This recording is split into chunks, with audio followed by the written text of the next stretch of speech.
guys, so today we are learning about understanding by design, and that is a common phrase used within education where we're expected to understand how to plan, but some of us haven't actually been through what that process looks like.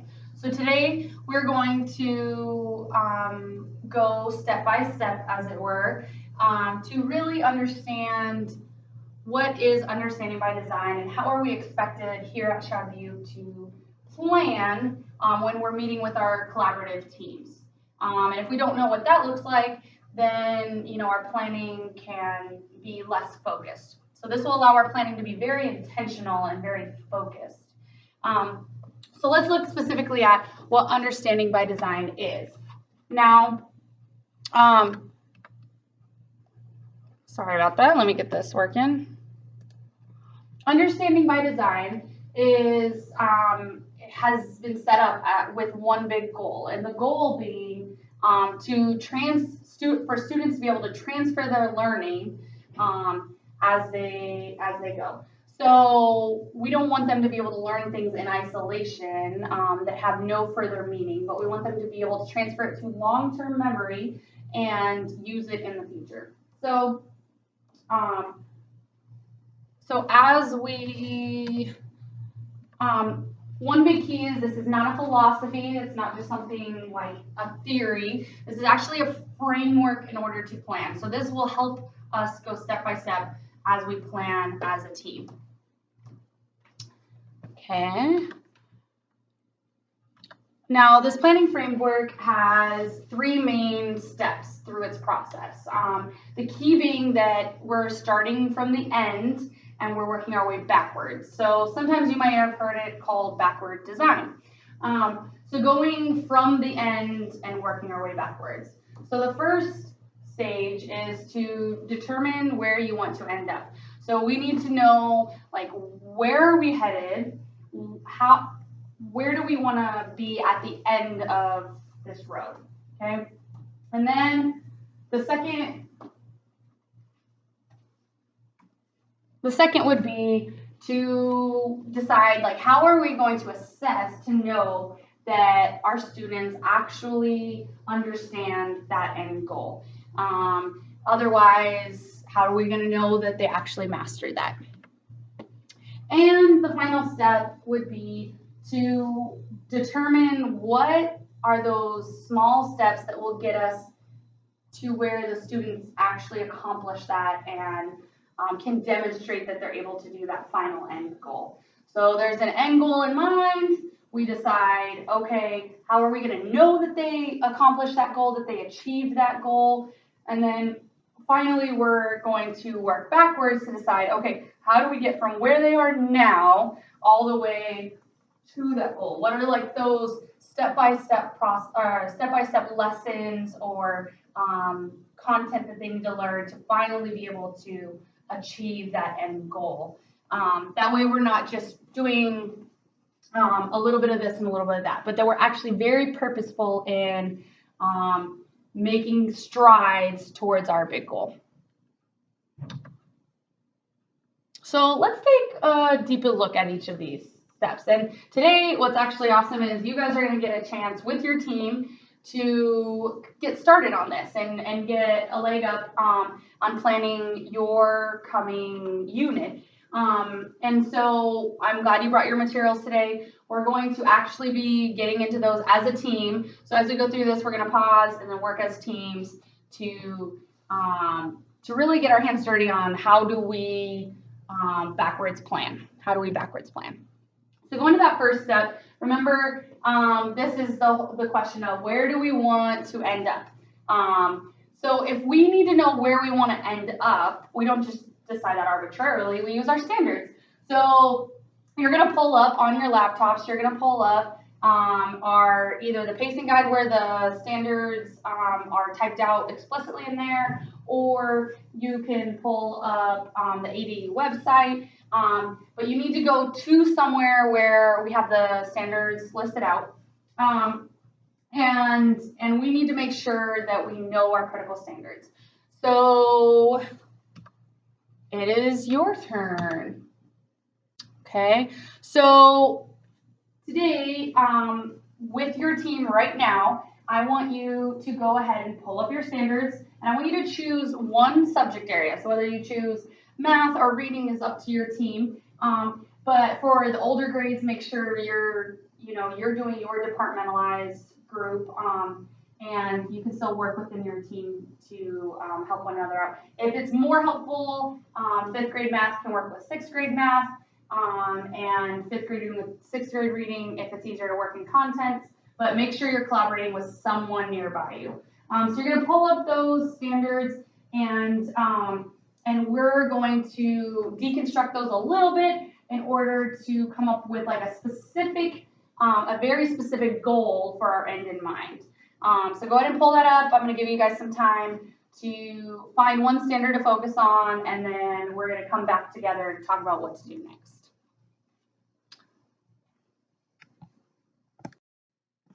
Okay, so now that you've chosen what part of your standard you really want as your end goal, you're going to take that to do the next step. So this was the first step, know where you want to end up.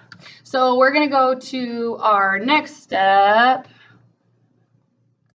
We're going to go to our next step, step 2, which, if you remember, was what evidence will show me that they achieved that goal. So how are we going to assess them, but also like how am I going to see that they actually accomplished that goal? So some things to keep in mind as you're planning with your team is that we want to assess with the DOK of 2 and 3 mostly. Remembering that our Arizona Merit focuses very heavily, roughly 70% of questions are at DOK 2. And then there are another about 15% that are at DOK 3. So we really want to not just assess at that surface level. We want to be able to know that the evidence that we're seeing is deeper than that. So one way to demonstrate that the students are able to transfer their learning is that they must be able to explain and apply their learning. So that's back to those DOK levels. So do they just know the surface level of what they're hearing said, or have they really dug into that to be able to show that evidence? So make sure that they're not just able to recall it, they're able to explain and apply it as well. Okay, now it's your turn. So work with your grade level team. You're going to take that standard and you're going to determine a way to assess that. You might actually write out questions that you want to use in a summative assessment. You might determine some kind of larger project that will show evidence of them achieving that goal. You need to decide that as your team, how are you going to know that they mastered that standard that you chose? So you also need to make sure that we're not just hypothesizing in general what we're going to do, but that we actually come up explicitly with what we're going to use. So you might want to consider what resources can you use for your CFAs, for your common informative assessments. You might want to consider using School City, as that's one of our district resources for assessment, and make sure you're not just going based off of what the standard says is attached to that, but really looking at if they are able to answer that thoroughly, will that show evidence of that goal? So work as a team. I want you to either come up with at least 2 questions that can be used as assessment, or some sort of project-based learning that can be like an authentic assessment that they've accomplished that goal. Okay, so now we're going to move on to step 3.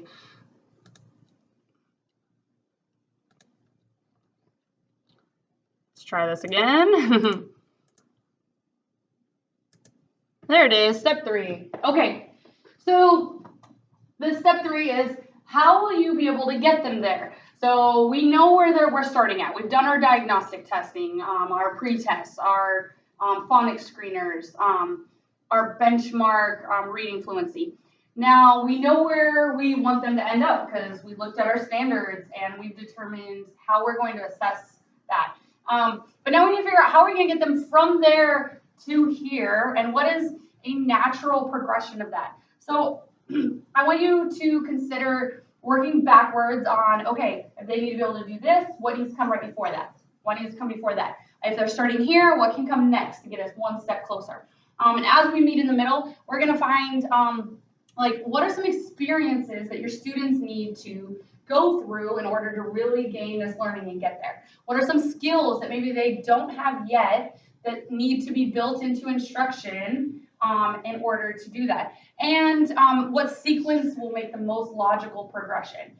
As you're determining, the experiences they need, so what activities can you use to incorporate? Make sure you're using resources from the pacing guide. Make sure that when you're trying to decide what skills they need, that you're thinking through that sequencing. So don't be afraid to veer a little bit away from the pacing that's in our pacing guide and be willing to say, oh, this actually needs to come first. Or, you know what, this will not get them to the level of rigor I need. Maybe we can do this to start, but then we need something to bump them to that level of rigor to actually accomplish that goal.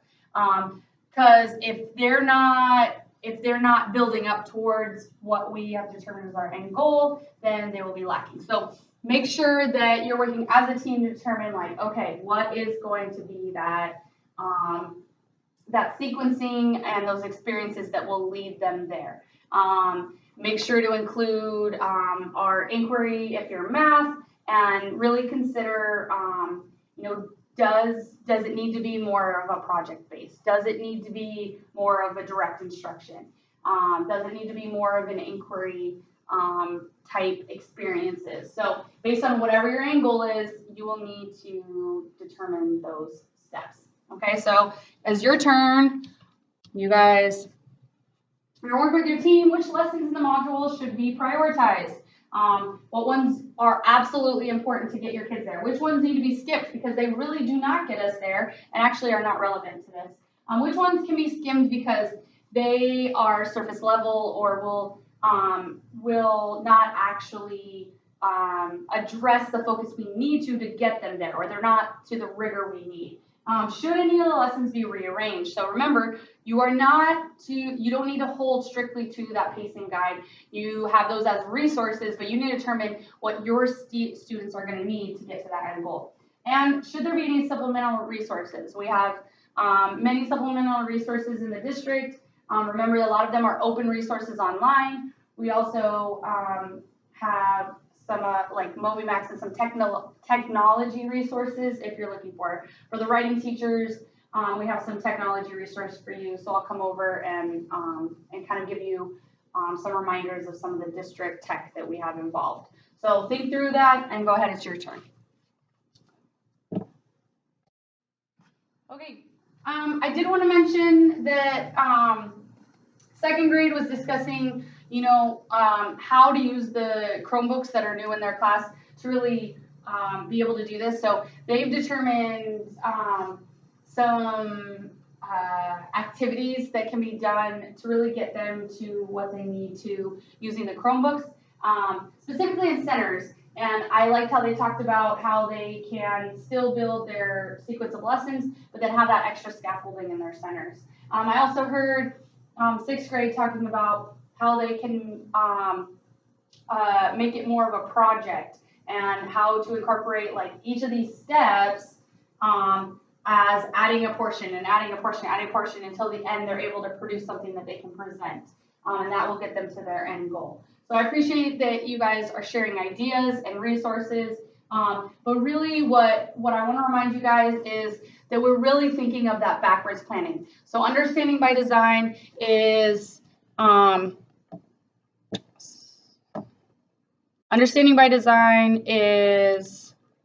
really starting with what is my end goal, and I that needs to come from the standards, and then we're building on, well, how am I going to assess that? Okay, I can't just know that's where my goal is. I need to know, did they accomplish that? And then working backwards to, okay, how do I get them from here to there? Here are some references for you. But I appreciate you guys coming. Make sure you leave your grade level team plans at your table. I'll collect those afterwards, and I'll be checking in with you guys probably sometime throughout next week to see how this is being implemented.